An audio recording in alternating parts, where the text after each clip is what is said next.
पीले दांत वाली बहू। रंजना कभी ब्रश नहीं करती थी।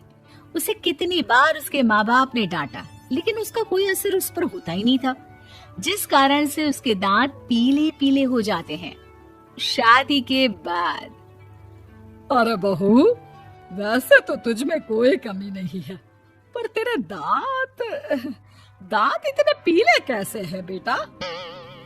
कैसे मतलब? कोई सर्जरी थोड़ी ना कराइए। वो तो क्या नाम, मैं ब्रश नहीं करती थी तो पीले हो गए। अब क्या करूं? आप कहें तो लाल करवा लूं या फिर काले? यार ये क्या है, क्यों माँ से लड़ रही हो? लड़ रही हूँ? अरे मैं लड़ रही हूँ या ये बोल रही है कि दांत पीले हैं, पीले। अरे तपस्या थोड़ी ना की है इन्हें पीले करने के लिए। बकायदा ब्रश नहीं किया है 20 साल तक, तब जाकर। छी, कैसी बात कर रही हो? ये उस वक्त तो पीले नहीं थे जब हम लोग तुम्हें देखने आए थे। अरे तब साफ करवा लिया होगा डेंटिस्ट के पास जाकर। अब देखो कैसे पीले पीले लग रहे हैं। रंजना सास की तरफ गुस्से से देखती है। फिर शुरू हो गई पीले पीले पीले। अरे पीले तो तब भी थे जब मेरे हाथ का रसगुल्ला उड़ा उड़ा कर खा रही थी और बोल रही थी, लड़की नहीं गुणों का खजाना दे रहे भाई साहब आप। खैर, अब वो लोग करते भी तो क्या करते, पीले दांत वाली बहू पल्ले पड़ी थी तो झेलना तो था ही। एक दिन कीर्तन में रंजना गाना गा रही थी। अरे कमला बहन, माँ का द्वार है, यहाँ तो सब शुद्ध होकर आते हैं, फिर अपनी बहू को ब्रश भी नहीं करवाती तुम। दूर से पीले पीले दांत भक्ति में बाधा उत्पन्न कर रहे हैं। अरे कोई 2 साल के बच्चे थोड़ी ना लेकर आई हूँ मैं बहू बनाकर।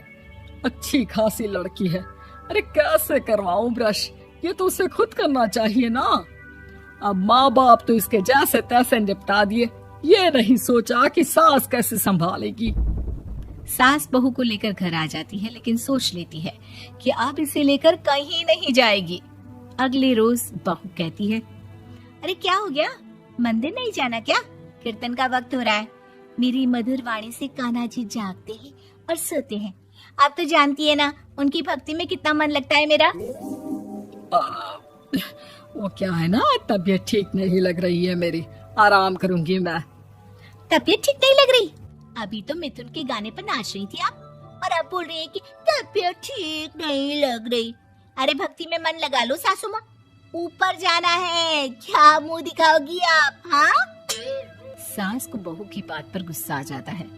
मैं क्या मुंह दिखाऊंगी, इसकी चिंता तो ना कर, समझी? अपने मुंह की चिंता कर, जो ये पीले पीले दांत लेकर हर जगह पहुंच जाती है। पता है लोग कितना मजाक बनाते हैं। ना जी ना, मैं नहीं जाना कहीं तेरे साथ। तो ये बात है। कोई ना, मत जाओ, मैं अपने कमरे में ही बैठकर भक्ति कर लूंगी। ऊपर वाला दांत थोड़ी ना देखता है, मन देखता है, भावना देखता है। और अरे बस बस, तू सब कुछ दिखा, बस ये सफेद चमकदार दांत ना दिखाना किसी को, है? जा यहाँ से। बहू को सास की बात का कोई फर्क नहीं पड़ता, वो तो जैसी थी वैसी ही रह जाती है। सुबह नहाकर किचन में खाना बनाना, फिर खाना खाना, कीर्तन भजन करना और सो जाना।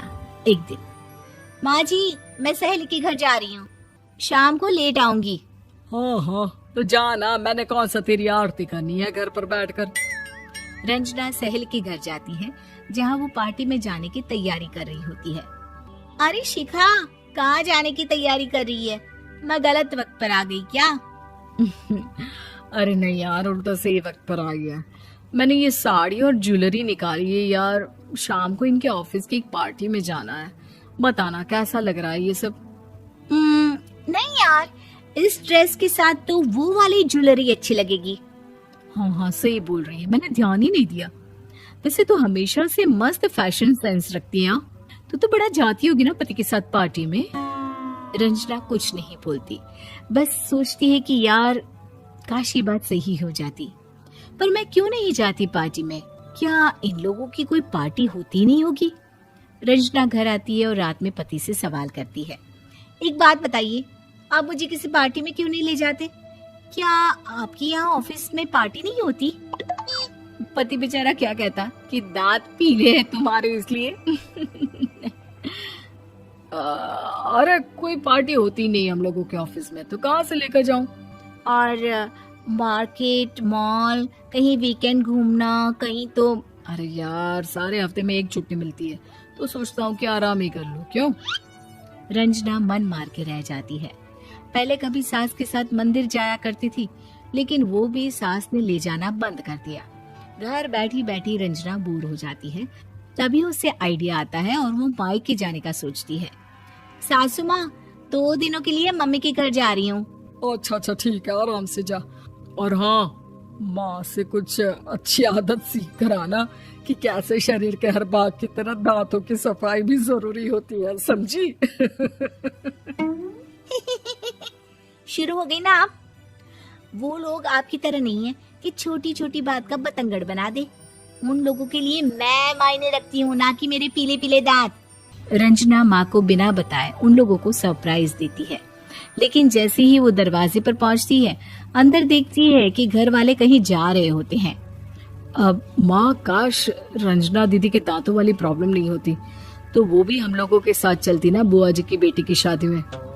हाँ बेटा, लेकिन अब उसे कौन समझाए कि उसको उसके पीले दांत नहीं दिखते, लेकिन उसके आसपास के लोगों को कितना एम्बैरेसिंग फील कराते हैं। मुझे तो कितनी बार उसके स्कूल की टीचर ने शिकायत की कि उसके साथ कोई लड़की बैठना भी नहीं चाहती, और ना ही कॉलेज में कोई उससे बात करना चाहता था। लेकिन पता नहीं क्यों उसे ये बात समझ में ही नहीं आती। कोई कमी नहीं है उस लड़की में, बस यही कि दांत पीले हैं। वो तो भला हो जीजा जी और उनकी माँ का, जो दीदी को जैसी है वैसे ही रखा हुआ है। रंजना को अपने घर वालों की बात सुनकर बहुत दुख होता है।